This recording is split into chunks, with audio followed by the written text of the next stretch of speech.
Yeah, I used to be fun.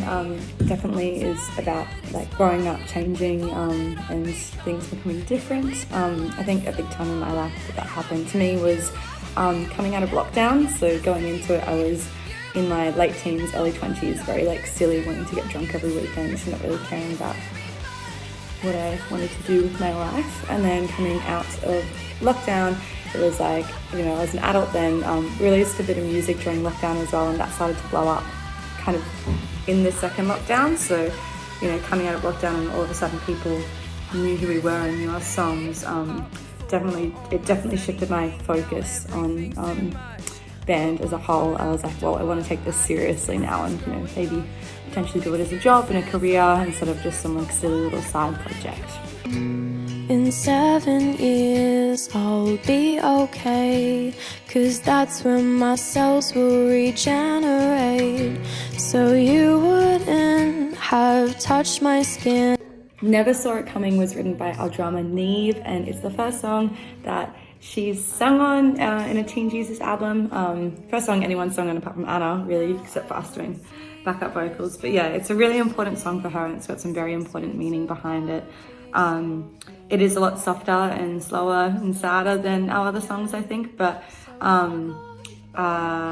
we wanted to bring to light this whole other side of Teen Jesus in the new album. So far, everyone knows Teen Jesus is like this like fun, loud, heavy band, and we have such a softer side to us. And you know, a lot of the time we just want to listen to like Julia Jacqueline or like these, you know, soft artists. So we really wanted to show our fans that side of us, and Never Saw It Coming definitely embodies that well.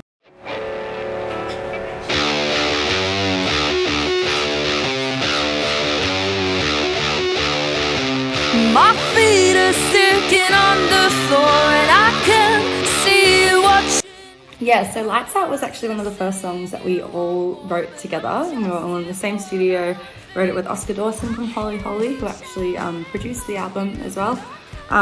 But when we were writing it, I don't know, it's a bit of like a silly meaning, but it's just about like being at the club, like kind of hookup culture, but like not wanting anything serious. Like I feel like everyone's had that when they're, you know, like seeing someone and, you know, you want to hook up with them that night, but you don't want them to be there in the morning kind of thing.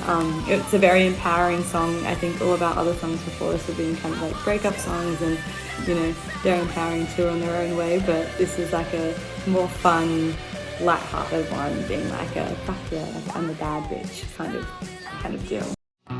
I love you. I love you. Leave my socks on when we go to bed. You never seem to ask. The title of the album, I Love You, actually came about because we were thinking of names for the album, and there's a song on the album called I Love You, and I think we just kind of threw that around. One of us suggested it and we were like, that would actually kind of be perfect, because it feels like this album is like a little gift to everyone that's supported our music career along the way, like our family, our team, our fans, like everyone. And it's like, feels like we're giving back to you guys. So like, I love you kind of means like, I love you to everyone who's listening to this and everyone who's ever supported us. Like, we love you, and here's the album. Yeah, I think it's pretty perfect. Do you mind if I ruin it? Cross our heart and hope for me and you now.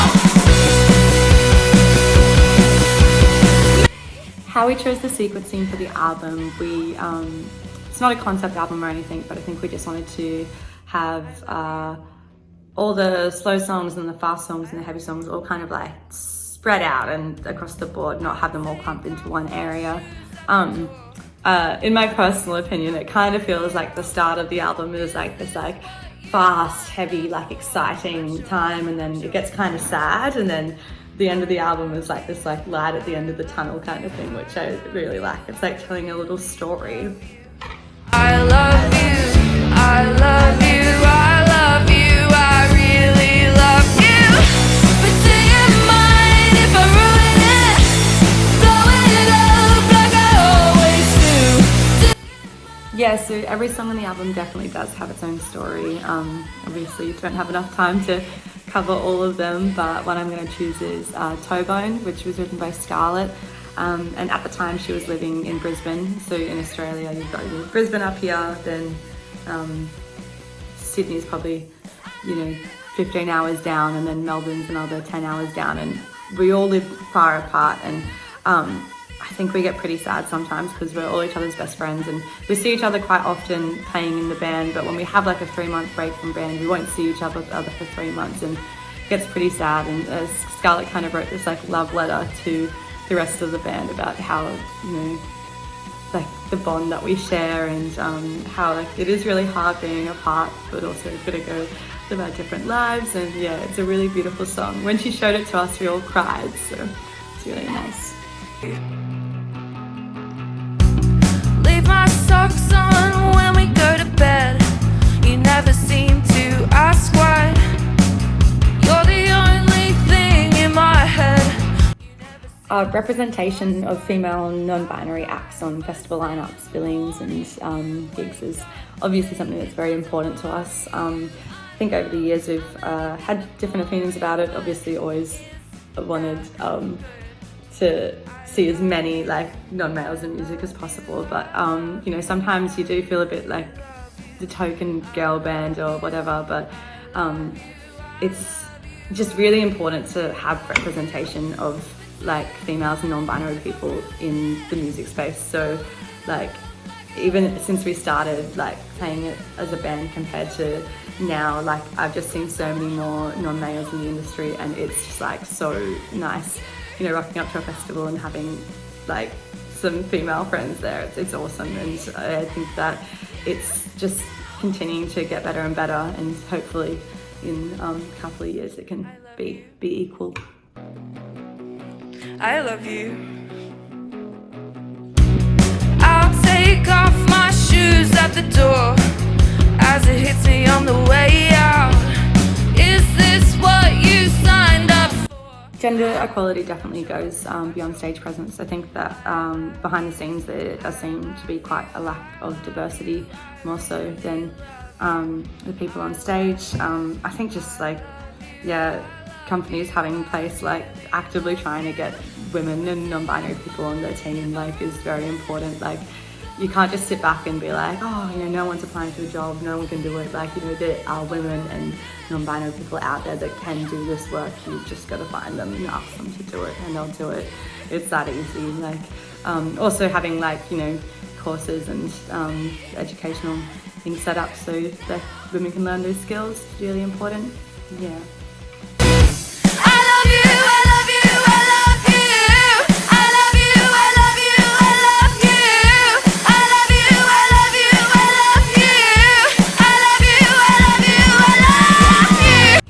I guess a form of that kind of gender inequality we get a lot is a lot of our people coming to watch our shows that don't know us very well will be like, oh, you guys are so good for like a girl band, like you're my favorite girl band, like girl, and it's just like you'd never go up to a group of 4 boys and be like, you're my favorite boy band, like people just don't say that, which is something, since the beginning we've been like, we just want to be considered a band. Like, we're not a girl band, we're not we're just a band, and that's how it should be seen. And it's happening less and less as we play more and more, which is good, but it's definitely still happening. Like, it happens at least a couple of times every time we play. So I think that's just something that people have got to remember, that women can do it too. Like, we're not just a women band, we're a band.